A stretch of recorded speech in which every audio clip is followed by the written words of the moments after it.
Matahari pagi di sekte pedang langit dimulai dengan dentuman lonceng perunggu. Bagi para murid itu panggilan menuju keabadian. Bagi Han Feng, itu hanya tanda dimulainya pekerjaan paling membosankan. Di dapur belakang, Han Feng berdiri di depan tumpukan kayu dan yang keras. Biasanya, seorang pelayan membutuhkan waktu lama untuk membelah satu batang. Namun hari ini dia bahkan tidak memegang kapak. Di dalam benaknya, struktur kayu itu tampak jelas seperti jaring rapuh. Melalui sutra dewa yang terbuang, dia menjalankan teknik getaran penghancur atom. Whoosh, tanpa ledakan, tanpa percikan. Detik berikutnya, batang kayu itu terbelah dua dengan potongan halus, seolah dipotong oleh cahaya surgawi. Napas yang stabil, energi yang tersembunyi. Han Feng tidak terburu-buru menaikkan level kultivasinya. Sutra Dewa memperingatkannya bahwa fondasi yang dibangun tergesa-gesa akan retak suatu hari nanti. Maka dia memilih membangun dantian emas yang padat dan berlapis, sambil menyamarkan nadinya agar tampak kacau di mata para tetua. Menjelang siang, ketenangannya terganggu. Seorang pelayan suruhan Li Wei datang dengan wajah angkuh dan melemparkan kantong kosong ke wajah Han Feng. Sampah. Tuan Mudali akan menghadapi ujian promosi besok pagi. Dia butuh ramuan pengumpul ki murni dari gudang obat bawah. Ambilkan sekarang dan jangan sentuh dengan tangan kotormu. Baik, segera saya laksanakan. Han Feng berjalan ke gudang obat dan menerima sebotol ramuan hijau jernih. Di mata orang biasa, itu ramuan kelas 1. Di mata Han Feng, cairan itu dipenuhi kotoran yang tidak murni. Di lorong gelap yang sepi, Han Feng berhenti. Jarinya memancarkan cahaya keemasan setipis benang. Dia tidak menaruh racun. Dia hanya membalik urutan partikel energi dengan teknik inversi energi. Selamat menikmati ujianmu, Tuan Mudali. Ramuan itu diantarkan, dan seperti biasa, ucapan terima kasih dari Li Wei datang dalam bentuk tendangan ke debu. Setelah itu, Han Feng dikirim ke pavilion kitab untuk membersihkan lantai. Pavilion itu dijaga oleh Tetua Lin, seorang pria tua yang hampir selalu tertidur sambil memegang botol arak. Karena Han Feng dianggap sampah tanpa bakat, dia dibiarkan bebas keluar masuk rak buku. Namun saat dia menyapu, matanya bekerja seperti pemindai surgawi. Setiap judul kitab, setiap jalur ki, setiap cacat teknik, semuanya terserap ke dalam otaknya dalam sekejap. Terlalu banyak gerakan sia-sia di jurus ketiga. Aliran ki teknik ini akan merusak paru-paru dalam jangka panjang. Sampah, semuanya sampah. Di sudut paling gelap, dia menemukan gulungan tua berjamur berjudul Langkah Bayangan Tanpa Jejak. Teknik itu dianggap gagal oleh sekte. Namun Han Feng melihat potensi yang tidak dilihat siapapun. Dengan pengetahuan Sutra Dewa, dia membongkar lalu menyempurnakan teknik itu di dalam kepalanya. Dalam satu sapuan pikiran, langkah bayangan tanpa jejak berubah menjadi langkah kosong ilahi. Wajah Han Feng tetap datar, kepalanya tetap tertunduk. Namun di balik penampilan pelayan rendahan itu, dia baru saja mencuri seluruh pengetahuan sekte pedang langit dan menjadikannya sempurna. Sore hari, lapangan latihan dipenuhi sorak. Li Wei sedang memamerkan kekuatannya di depan para murid baru dan murid perempuan yang ingin dia kagumi. Perhatikan baik-baik. Ini adalah teknik kebanggaan keluargaku. Telapak pemecah gunung. Di kejauhan, Han Feng memikul keranjang cucian dan berhenti sejenak. Pandangannya jatuh ke arah panggung latihan, dingin dan tenang. Sekarang, Saat Li Wei mengerahkan seluruh kekuatannya, struktur energi dalam ramuan itu bereaksi. Aliran ki yang semula deras mendadak berbalik arah di dalam nadinya. Bam! Bukan batu yang hancur. Li Wei justru terpental ke belakang. Lengannya kejang, tubuhnya melintir di udara, lalu jatuh telak ke bak air pembersih kaki di pinggir lapangan. Sorak-sorai lenyap seketika. Para murid perempuan menutup mulut menahan tawa. Li Wei merangkak keluar dengan wajah merah padam karena malu. apa yang terjadi? Ramuan itu. Ada yang salah dengan ramuannya. Seorang tabib sekte memeriksa nadinya. Hasilnya membuat Li Wei semakin tidak bisa melampiaskan amarahnya. Ramuan itu bersih tanpa racun. Hanya nadinya yang kacau karena memaksakan tenaga. Han Feng sudah melangkah pergi sebelum keributan itu berakhir. Baginya, itu baru pukulan pembuka yang nyaris tak berarti. Di belakang sekte, dekat tempat pembuangan sampah dan tembok retak berlumut, Han Feng berhenti.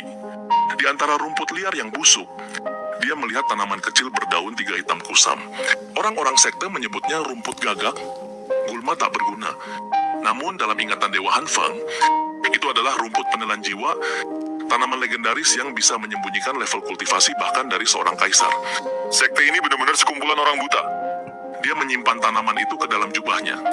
Dengan benda ini, dia bisa terus tumbuh dalam bayangan tanpa seorang pun menyadari bahwa seekor naga sedang dibesarkan di antara debu. Malam tiba. Han Feng duduk sendirian di atap barak pelayan, memandang pavilion mewah para tetua di kejauhan. Wajahnya tenang, tetapi ketenangan itu lebih berbahaya daripada kebencian. Kalian menikmati kemewahan kalian di atas penderitaan orang lain. Nikmatilah selagi bisa. Karena saat debu ini bangkit sepenuhnya, tidak akan ada tempat bagi kalian untuk bersembunyi. Han Feng memejamkan mata dan menyerap energi semesta dengan tenang. Besok, dia akan kembali membelah kayu, menyapu lantai, dan menundukkan kepala. Namun di balik semua itu, dia sedang menyiapkan langkah berikutnya untuk menghancurkan seluruh sekte pedang langit dari dalam. Ranah kultivasi di daratan bawah terbagi jelas.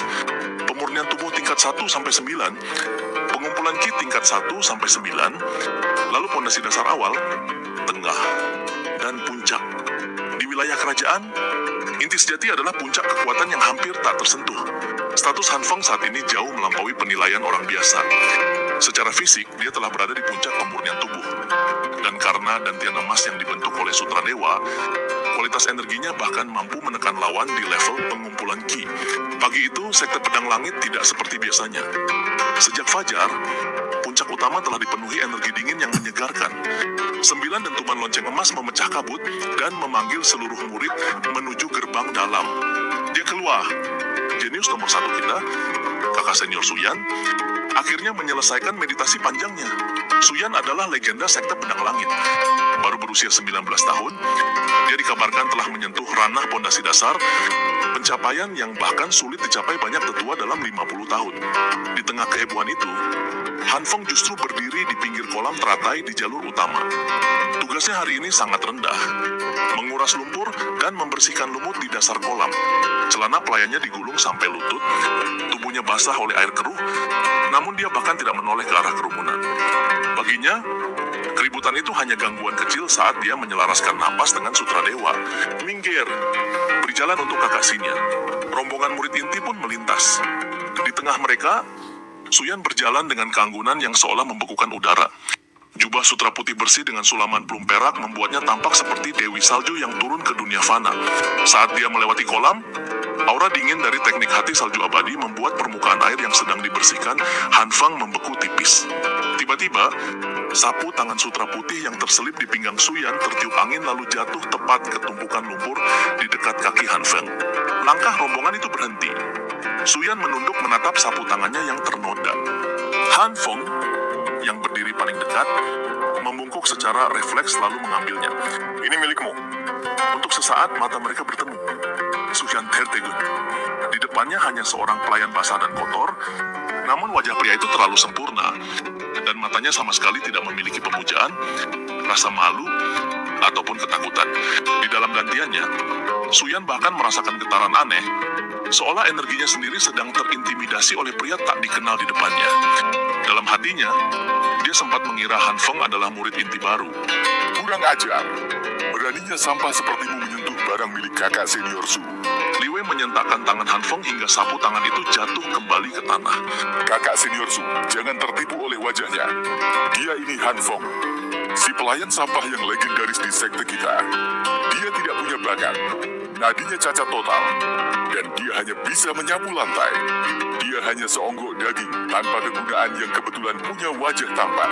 Mendengar itu, murid-murid di sekitar mulai tertawa mengejek. Oh, jadi dia si pangeran sampah itu. Benar. Dia yang kemarin dilempar ke hutan, tapi entah bagaimana kembali merangkak seperti kecoa. Kasihan sekali. Wajah dewa tapi nasibnya lebih rendah dari anjing penjaga. Suyan mendengarkan semuanya. Ketertarikan tipis di matanya pun padam, digantikan oleh kedinginan yang lebih tajam. Di dunia kultivasi, bakat adalah segalanya. Tanpa bakat, ketampanan pun tak lebih dari debu. Dia menarik napas pendek, menatap sapu tangan yang tergeletak di lumpur, lalu memandang Han Feng sekali lagi dengan rasa kasihan yang merendahkan. Buang saja sapu tangan itu. Sudah kotor. Tanpa berkata apa-apa lagi, Suyan berbalik dan melanjutkan langkahnya. Bagi dirinya, Han Feng bukan lagi teka-teki yang menarik, melainkan gangguan kecil yang tak layak diingat. Ingat posisimu, sampah. Kau dan kakak senior Su berada di dunia yang berbeda. Han Feng tetap diam. Tidak ada kemarahan, tidak ada rasa sakit hati, Tatapannya hanya mengikuti punggung Suyan yang makin menjauh. Melalui mata sutra dewa, Han Feng justru melihat sesuatu yang tak mampu dilihat orang lain. Teknik hati salju abadi milik Suyan memaksa energi mengalir terbalik di nadi ketiga demi menembus ranah lebih cepat. Teknik hati salju abadi. Dia memaksa energinya mengalir ke arah terbalik di nadi ketiga untuk mencapai kecepatan tembus ranah. Dingin di luar tapi terbakar di dalam. Dalam 3 tahun, jika dia tidak memperbaiki jalur energinya, semua kultivasi yang dia banggakan itu akan menghancurkan organ dalamnya sendiri. Genius? Dia hanya orang buta yang berlari menuju jurang. Han Feng memungut sapu tangan itu lagi. Namun bukan untuk disimpan sebagai kenangan. Dia hanya memakainya untuk mengelap sisa lumpur di tangannya. Setelah itu, dia melemparkannya ke tempat sampah dengan gerakan santai. Bagi Han Feng, Suyan bukan dewi, hanya kultivator cacat yang terlalu sombong dengan pengetahuan dangkalnya. Dunia yang berbeda? Benar. Kita memang berada di dunia yang berbeda. Tapi kalian salah melihat siapa yang berada di atas dan siapa yang berada di bawah. Dia kembali menyapu lumut di dasar kolam dengan gerakan ritmis. Di permukaan, dia tetaplah pelayan sampah yang dihina. Namun di dalam tubuhnya, energi emas dari sutra dewa terus berputar, makin padat, makin kuat. Matahari kian terik, tetapi Han Feng tetap bekerja dalam kesunyian. Di balik topeng pelayan rendahan, dia sedang mengasah kehendaknya, menunggu hari ketika seluruh sekte pedang langit akan dipaksa mengenali siapa penguasa sejati di bawah langit ini.